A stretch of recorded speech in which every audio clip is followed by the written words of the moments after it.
they do show that go undiagnosed until later on in life.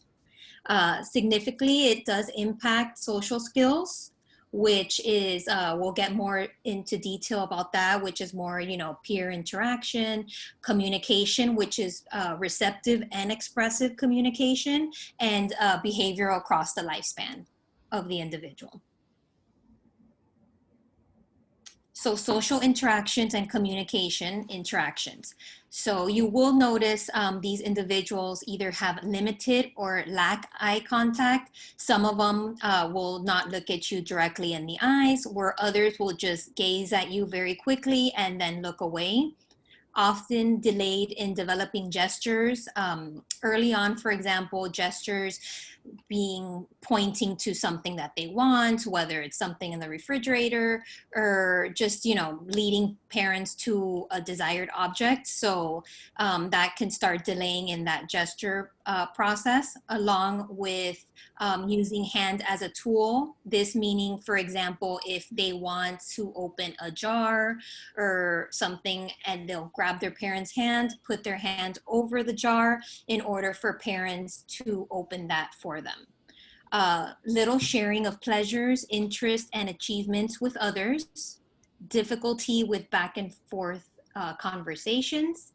Difficulty understanding nonverbal information like facial expressions, and difficulty using and combining nonverbal behaviors.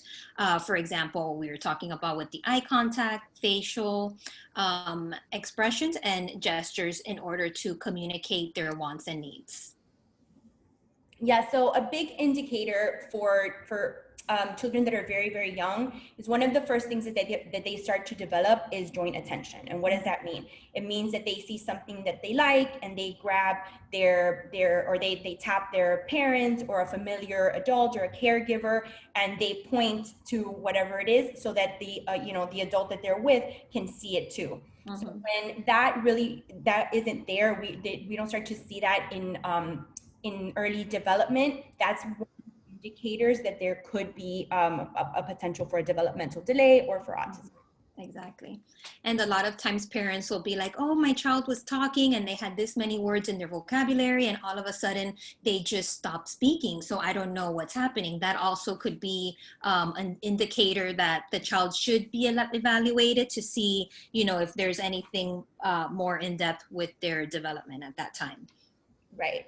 And so the things that we're going to discuss and that Alex is going to keep mentioning to you all, these are things that are some general guidelines. So autism is very difficult it can be really difficult to pinpoint, especially for individuals that are, because you may see individuals that have autism or that are diagnosed at a later age well into adulthood, because these social interactions it's hard to see, again, because it's a spectrum disorder. So it can be very subtle. These difficulties can be very subtle. So these are things that are in general fall under the scope of autism, but not every person that you interact with that has autism is going to necessarily have limited eye contact or is necessarily going to have difficulty with back and forth conversation. So that's why it's kind of considered a spectrum, because there can be, people who can be pretty clearly identified and people that can't.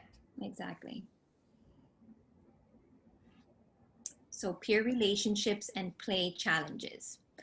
So these individuals may not imitate simple household routines. For example, throwing away a napkin in the garbage or putting their shoes away. Find it, those things like that can be a little bit challenging for them. They may not engage in more complex pretend play. For example, playing house. If, one has one doll in one hand and you see another child with another doll in the other hand, and they, play, pretend play, interact with each other, these individuals may not engage in activities like that. May have trouble sharing, talking, taking turns, or working in groups or collaboratively. May seem oblivious to others and uninterested in other children. May seem to prefer, playing alone, being by themselves, and may have trouble making friends. So behavioral challenges. So you could find these individuals, especially also at an early age, repetitive and unusual language, for example, stereotype speech, unusual motor mannerisms. For example, you may see these individuals, some flap their hands, some have different hand movements, different body movements, strong reactions to small changes in environment or in their routine. So they're very, very strong when it comes to routines and things going and being in the same direction and the same way. So if things do get changed, without them knowing or them expecting it, that could definitely cause some behavioral challenges. And, it could cause them to have some sort of tantrums or display self-injury as well.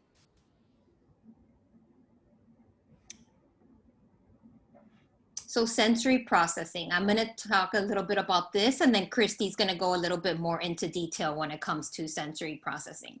So unusual reactions to the way things sound, smell, taste, look, or feel. They may be under or oversensitive to sensory input. Excessive smelling, biting, mouthing, licking, or touching of objects. Visual fascination with lights, movements, or objects. Picky eating, some enjoy more when they're younger, some softer textures, some more solid textures. Usually when it comes to softer textures is where they get a little bit pickier when it comes to food. So parents also find that to be a little bit challenging when it comes to eating. Yeah, so when it comes to everything related to sensory processing, that can be a little bit more of a challenge. It's a little bit harder to understand, just because what they gain from it, meaning what they find reinforcing, is really within their own system, right? So there are things that we have. We have people that seek certain things and people that avoid certain things, right? So if you are in an early childhood classroom, a big part of that is art, right? So you do stuff with glue, you do things with, with a lot of sensory things. There's even like a sensory table with discovery and things like that. There's paint. There's a lot of unfortunate traps for children. So what happens is that if they are, they may find inappropriate ways, because they may have a difficult time communicating. So they find inappropriate ways to either avoid it. So they may engage in problem behaviors like dropping or elopement or things like that in order to avoid it, or they may seek it out. But that can also be an issue in the sense that if they don't have access to it, they will try to find any ways, even become like almost like in a covert type of way. If they really feel like they want to be putting things in their mouth, that can become dangerous. So it's a really important thing to understand. And if you have somebody, like if you can reach out to, your ASD support team, if you have people within your school also that are identified as, maybe like your special ed chair, it's always important to maybe bring that up to their attention so that you have whatever tools you need in order to really be aware of that and help with whatever, if there's a health concern or a safety concern, bring it up to their attention, or you get the support from Georgina and her team. Expressive language. Language abilities vary widely. You will have some individuals that are nonverbal or don't have an extensive vocabulary, and they need certain tools in order to express themselves and communicate. For example, sign language, an iPad, or pictures in order to express their wants and needs. Others may have a very well-developed language, but difficulty with social use and the appropriate way to use their language when it comes to communicating with others. Overly formal at times, and literal interpretations. For example, go fly a kite, if that's an example that we're giving, like they will take that literally, or I'm so hungry I can eat a horse, like that. Those are things that they could take literally as well. And difficulty conversing with others, joint conversation, back and forth, which is something that could be very difficult for them. that's something that they can struggle with as well. So areas of strength. You will find these in different individuals, like what Christy and I were saying. Since the spectrum is so wide, you have some of these individuals who do have many of these areas of strengths, have a couple of them. So it's all very, very, very different. They're each very, very different. So visual processing, attention to detail, memory, basic academics, high level of interest in a specific area or a specific toy, logical, rule-oriented, and honesty and loyalty. Sorry, I'm still letting people into the meeting. Oh, okay. So as I mentioned before, thank you, Alex. As I mentioned before, we, from this point forward, the information that we're going to be providing for all of you is based on a fidelity checklist that was created as a result of a research project that was done by our executive director, Dr. Alessandri, with one of our other directors, Dr. Gutierrez. And basically what we're going to do is we'll send this out to you all so you can have it, you can review it, and you can you can make sure that you have these kind of components in your classroom. So one thing that I would recommend is that you maybe print out a couple of copies, print one out, see what you already have, and then see what are the areas where you can start adding things little by little. Now, that being said, that doesn't mean that today or tomorrow or next week when we're done, we expect, any of us expect for you to, from one day to another, have it all done. Like that's not it at all. It takes some time. It takes time to really develop your classroom how you want it and how it's most conducive to, to learning. And we're going to go through all of that very carefully.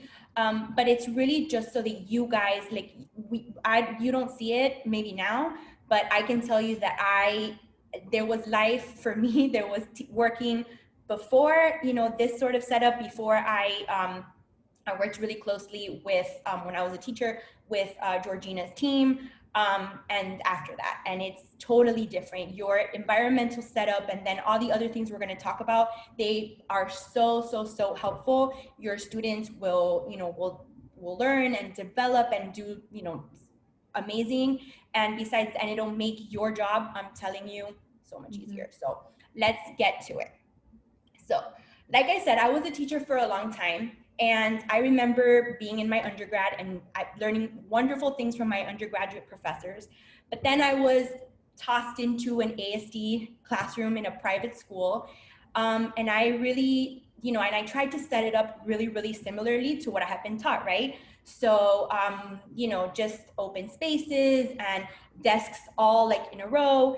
And then when I got my students, I realized fairly quickly that was not going to work. And little by little, I started researching. And then when I made the transfer into public school, as I mentioned, the wonderful ASD support team, they came in, they showed me how to set up my classroom. They showed me how to put up, all the things that we're going to talk about. And it helped me so much. So what is the first thing? Physical environment should be clear and manageable for students with ASD, right? So the areas for classroom activities should be clearly and visually defined. Physical or visual boundaries, so furniture, materials, tape on the floor, are used to help clarify activity areas. And the physical structure of the classroom allows the teacher to see all students. So I will tell you a little bit about that.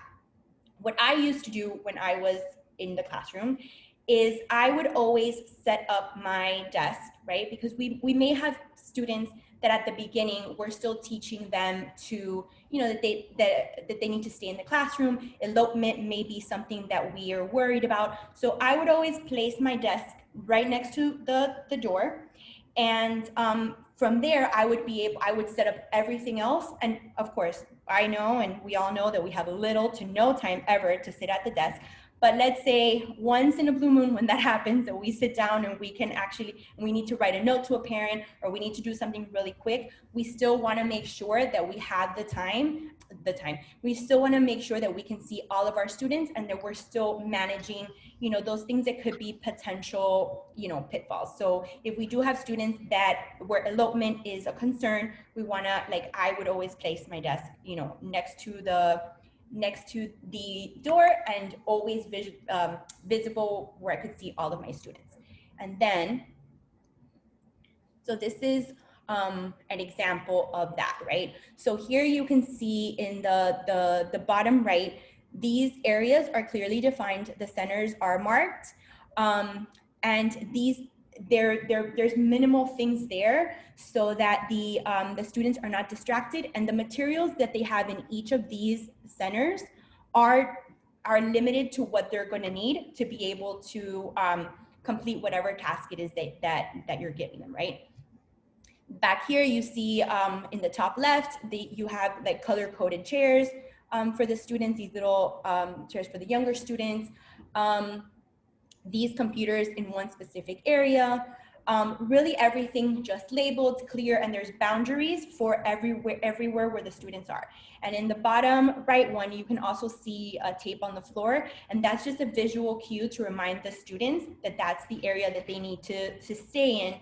Let's say if that's an area for like independent work. Now, physical environment is free of distracting stimuli. So sources of visual and noise distraction are minimized in student work areas. So what does that mean? For example, if you're gonna set up your classroom, right? And you're gonna have all of your centers. So maybe the area where you have your independent workstation, or the area that is your, you know, small group or one-to-one time with the teacher is separate, or like a completely, maybe like across the room from where you would have your students working on the computer. Even if they're wearing headphones or whatever, or they're on the iPads or whatever it is, there could always be some extra noise. They may be distracted to look at the screen. So it's always good to keep those kind of things in mind. Classroom materials are well organized, so they're labeled in the correct area, and they're put away when they're not in use.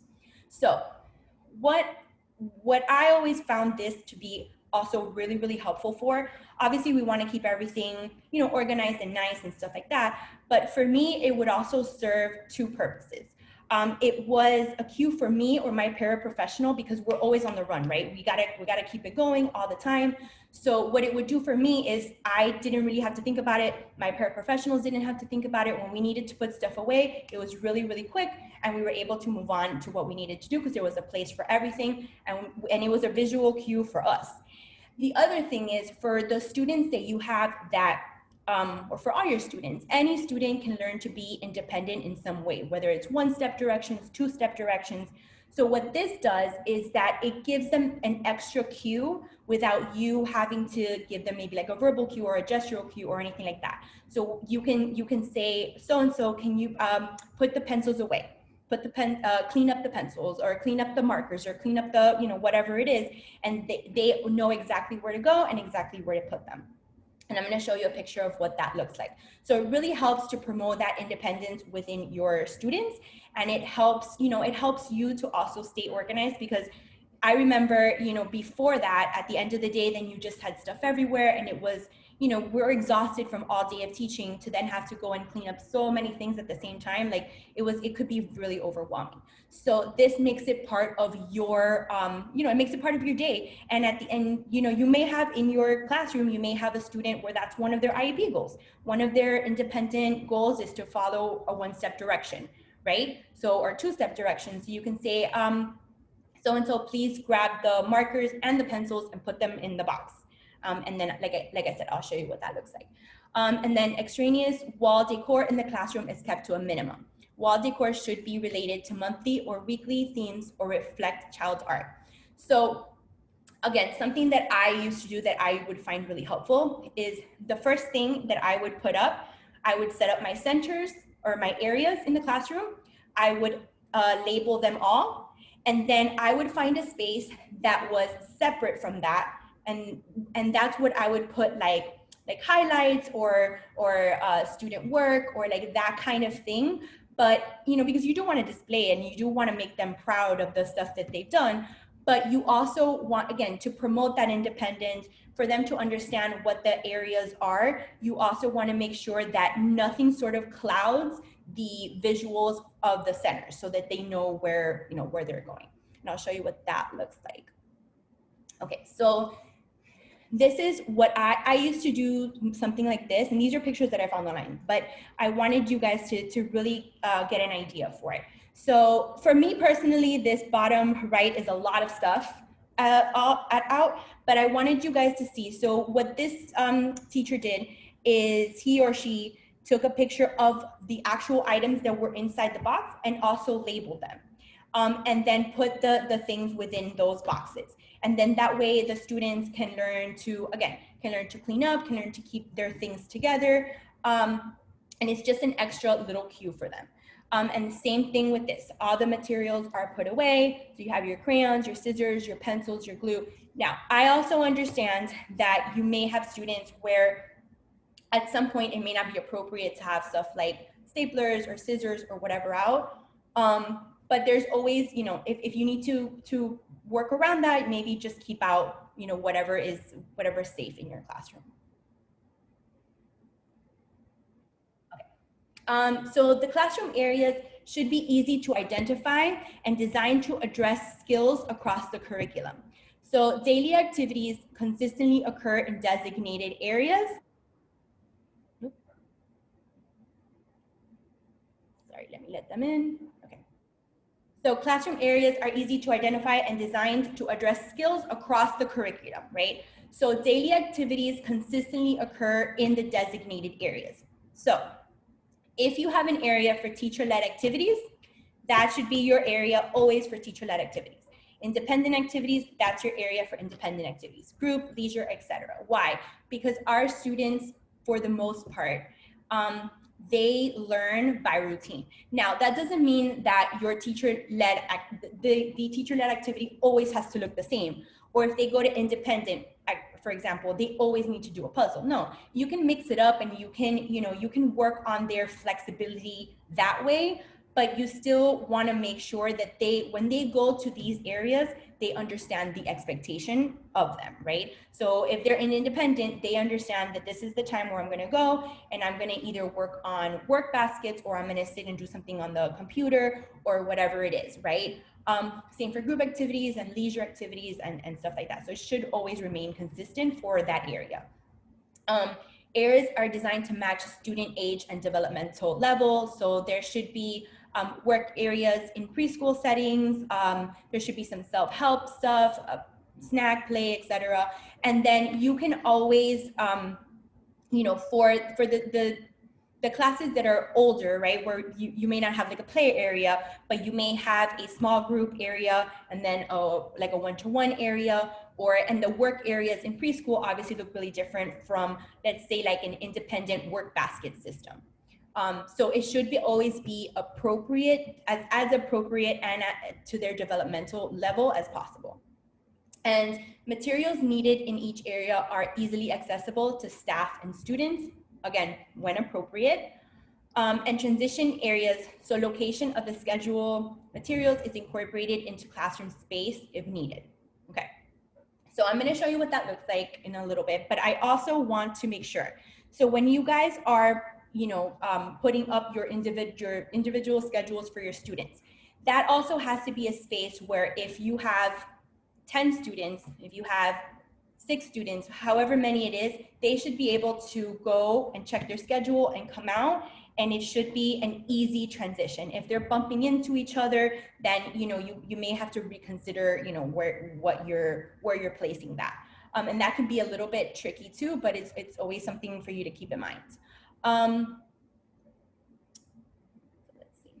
So for example, this is one student's individual schedule, and the first thing that they have, the first small picture that they have is register. So the student would go to his schedule, he would grab that first picture, the first small one on the left, and then he will go, he would walk to the designated area and put it in what I remember calling it is a parking space. That there might be a more formal word for it, but that's what I used to call it, which is this big this bigger picture that matches this one, and there should be a spot for each for each student to be able to place or park their picture. Now, I used to have just big strips so that it was easier for them. I had a fellow teacher where she would get these little, I don't even know where she would get them from, I think from the dollar store. She would get these little things that look like pockets, and they just had to drop it in the pocket. So whatever works for you, whatever works for your students. There isn't really one way to do it, but this in general seems to be really, really helpful, again, to keep your students to be more independent and to help and promote that learning. And we are going to, so next week, we are going to go very in depth into visuals, which is why I'm kind of skimming over it now, but I wanted you guys to see what it would look like in the classroom, so sort of. And then this is another sort of like work area. And again, these could look really, really different. So if you look on the bottom right, there are numbers 1 through 4. And the numbers are color coded, and then within the boxes, so for example, 1 is in red, and I believe it's somewhere, I'm not really sure, but then 2, they match it to 2, and they do that activity. And in here is only the things that they would need to be able to start and complete the tasks 1 through 4. Yeah, so 4 here, and then 4 has like a blue up here also, which matches the background of that picture. So physical structure is designed to match students' needs, learning style, and sensory differences. So informal assessment is used to determine how students respond to the physical environment. Information gathered from informal assessments is used to make necessary changes to the physical environment to address student needs. So informal assessment. So this means that it's not something where you necessarily have to be constantly taking data or anything like that, but you want to make sure that the areas, the physical structure of your classroom is conducive to your students' learning.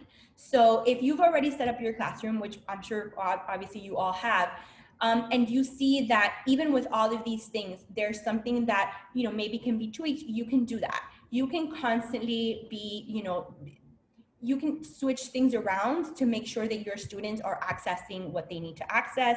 And like I mentioned before, if you have a student where elopement is an issue, and maybe not elopement from the actual classroom, but leaving the designated area, then you can maybe move stuff around. I used to have sometimes like storage furniture or whatever that had really minimal, I just made sure that it wouldn't like fall down or anything like that. And I just had it, even if it didn't have anything. And I know that now with you know, COVID, having too many materials is a concern, and I totally understand that.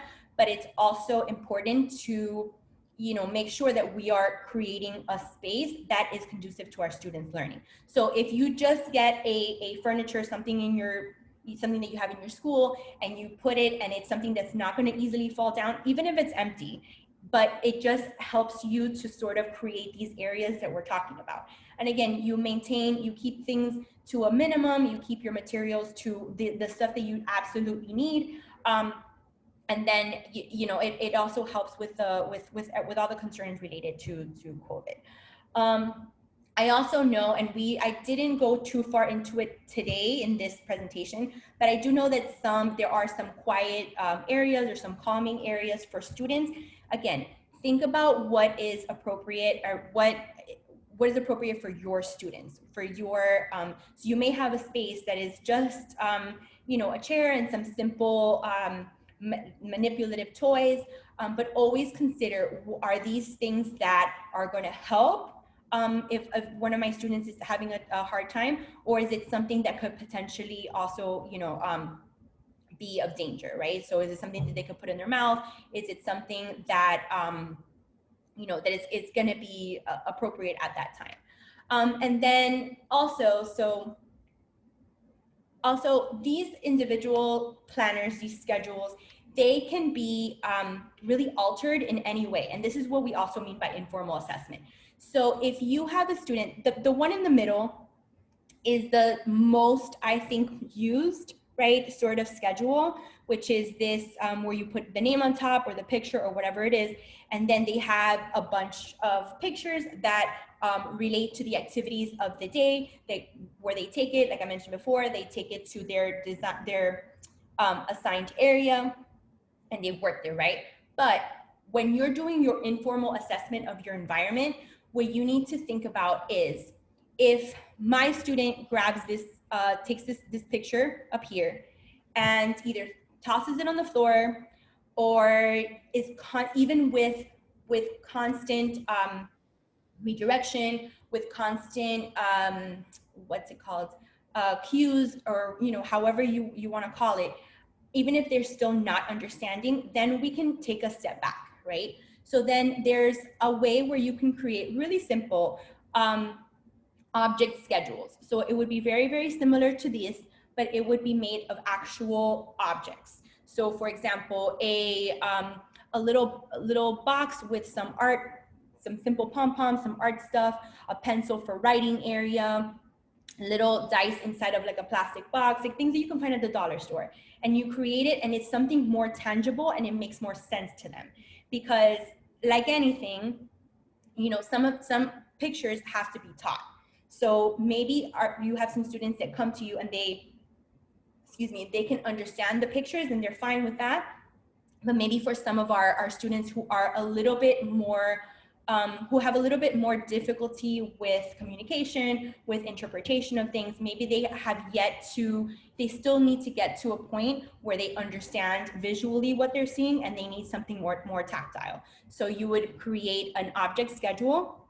Now, at the same time, maybe you have a student who still needs a schedule, but is in an inclusion class or is even in a resource class, and maybe they just develop anxiety, or they just need to know what's going to happen in their day, but they are already past where they would need pictures. They're strong readers, they're at or above grade level. So you can create for them something like what is at the far right, which is basically something that they can keep in a folder, they can keep in their backpack, they can keep in their desk if they don't move around, from class to class, or even if they do.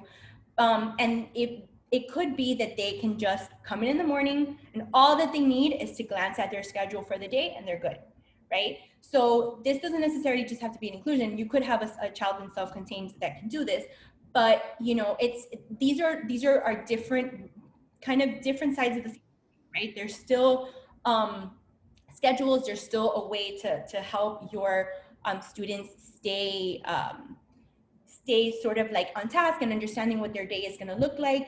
But this is what we mean by keeping an informal assessment and seeing what works best for your students. Okay, so elements of physical structure are used in the environment across the classroom day and or in school settings. So visual or physical boundaries are in place in student work areas and class activity centers. Visual or physical boundaries are in place in the cafeteria, gym, music room, additional classrooms when needed. So you may, these are things that may come up in, let's say, a child's IEP, where they have a hard time with physical boundaries, meaning that they may get too close to another student and things like that. So these are things that we keep in mind, and then this is how you can sort of do that. So you can use, again, this is painter's tape. It's not gonna, I know I can already hear the custodian that I used to have having like a really hard time because I would put tape on the floor and I would tell him it's painter's tape, it's gonna come right off, I'll clean it, I promise. But it was really, really helpful for my students who would constantly push their chair back and push it back in, and I would understand I would explain to them, you need to keep your chair, the chair has to stay in the blue area, because this is yellow, but I had a blue tape. Same thing for students who are working. Let's say you have a table, you can break it into 4. Or if you have students, again, who maybe you go to the cafeteria and you have that one student who loves to take food from somebody else's plate.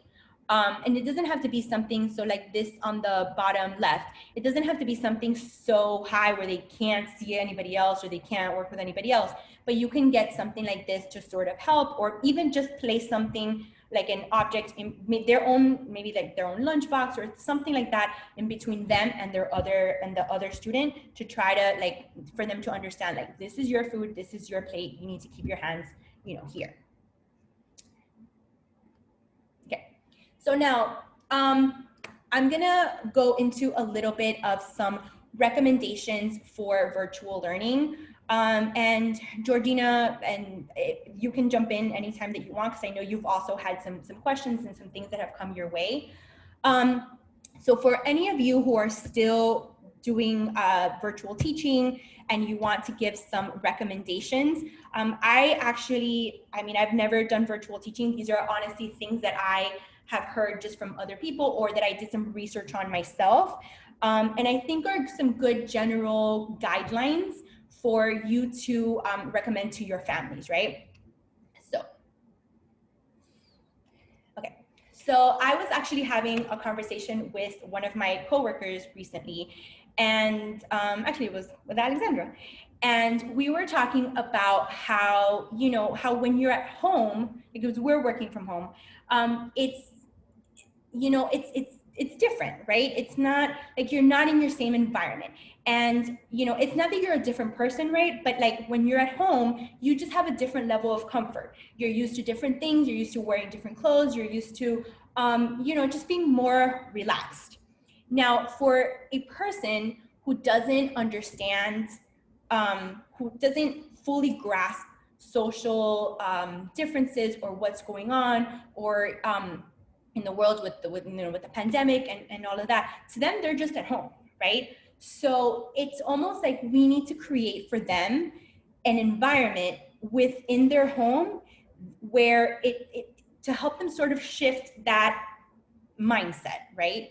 So so for example, a recommendation that we have been giving to our parents who are coming to us is to choose a designated area within their home. So if you have your students who, you have a student that you're teaching and that student is, they have a playroom in their house and they get to go in there, they get to play with whatever they want, they have their whole lives, that may not be the place to create a work area, right? So it should be somewhere that to them is relatively neutral, for lack of a better word. So somewhere where they can create a space that isn't necessarily theirs, right? Like their playroom, maybe their room to like, you know, just kind of like disengage. And everybody deserves that. Everybody deserves to have a space where they can just let go, right? So recommend that maybe it be something separate from that. So an area with little distractions specifically for home learning. So it could be, you know, they don't have to go out and spend like thousands of dollars or anything, but just get a table that, you know, is separate from their play area, separate maybe even from their room, that is just sort of designated for that. And the area should include a desk and a chair that is appropriate for seeing the computer, or that's appropriate for engaging in, you know, in home learning. And then materials. So materials, just like in school, their materials should be easily available. So pencils, markers, notebooks, calculator, textbooks. So I know for a fact that we spend hours and hours and hours lesson planning and coming up with what we're going to do, always for the following week, right? So I think something that would be really helpful is if you guys, let's say you guys plan on a Friday and you already know what you're going to do the following week, maybe just being able to send like a general email or something within one of the apps that you use to communicate with your families, and let them know these are the things that they're going to need for next week. And that way they can have that available already. That could be really helpful and kind of help minimize not just the work of the students, but also sometimes the anxiety of the parents, and it will help you, you know, a great deal without, you know, with that, like you're being really proactive about letting them know what they're going to need. Limit distractions. So unless they're using a tablet for learning, they should have that put away. It shouldn't be in an area where there's a TV, and if so, you know, the TV should stay off, because we obviously know some people have smaller homes, and even the family pet, the dog, the cat, should be away from the home classroom, because it could be really distracting. And then lastly, some general tips.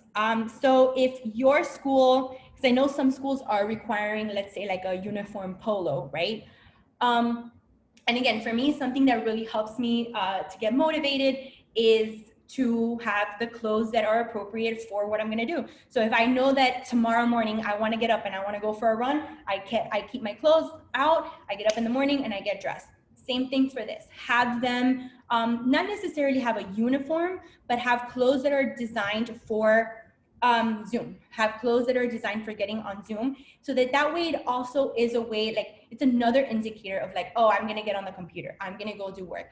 And we don't realize these things, and maybe that sounds silly, but they're things that really help help children and individuals and adults, even like us ourselves. It helps us get into the mindset of like, oh no, I'm shifting from my chill home self to my work school self, right? Schedule snack times in between classes. So again, these are recommendations that we're giving to our families.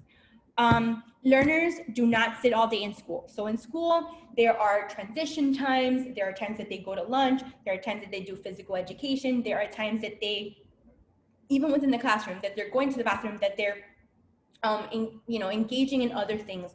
So keep that in mind. Let them have time to go for walks. If they're spending a lot of time on the computer, put in some, like, and they have to do, let's say, some reading, where like that's some independent or quiet reading, they can maybe do that in a less formal place, but that's still going to help them with learning. So those are our general recommendations for virtual learning. And we're going to be sending you guys this and all the presentations that we're going to be working on. We're going to be sending it your way. And then this is our card information. So I'm going to go really quickly, very like 2 minutes, into what CARD is, and then I'm going to make sure I'll open it up to questions. So we are the Center for Autism and Related Disabilities at the University of Miami and Nova Southeastern University. And basically what we do is we provide support for families. So we do not have, for families and for professionals such as yourselves. So you can always reach out to us for technical assistance. We work very, very closely with Georgina and her ASD team. And we love doing that. We love to support in any way that we can, just like this. And basically what we do is we don't provide really any direct services to children or adults, but we do help everyone. So anybody with a diagnosis of autism or related disabilities and their families, we help them from the time that they're diagnosed well into adulthood. So with that being said, I'm gonna stop sharing and I'm gonna open it up for questions. I've been monitoring the chat box. I didn't see any questions come up. I do know that this was a lot to cover, basics, but also your environment. If there's something that you saw that you have interest in, such as your visuals, digging into your students' individual schedules, looking at what it would look like for a high school versus elementary, get in touch with me. I'm going to make sure you guys have my contact information. You should have it from my email, sending you the link.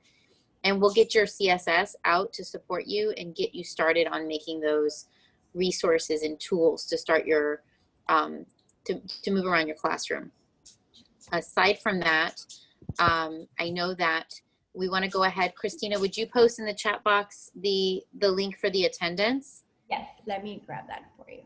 So how the attendance is going to work is at the end of each of the 3 sessions, you're going to receive a link in the chat box. We're not going to leave until everybody says they've got it, we're good. We're not going to just shut off the Zoom meeting.